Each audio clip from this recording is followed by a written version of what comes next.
In this tutorial, we're going to take a look at how you can remove a black background in Adobe After Effects.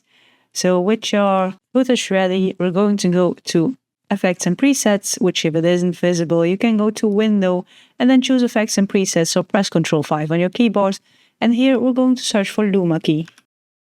And we're going to add the Luma key to our footage.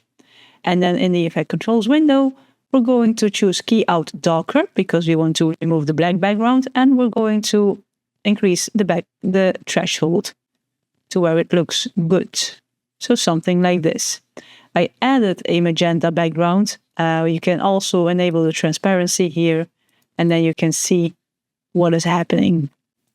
You can play around with the edge thin if it's needed for your project. And you can also add some softness with edge feather. But this is how you can remove a black background in Adobe After Effects. Like the video if you liked it, subscribe if you want to see more of my videos, and as always, thank you for watching and I'll see you in the next one.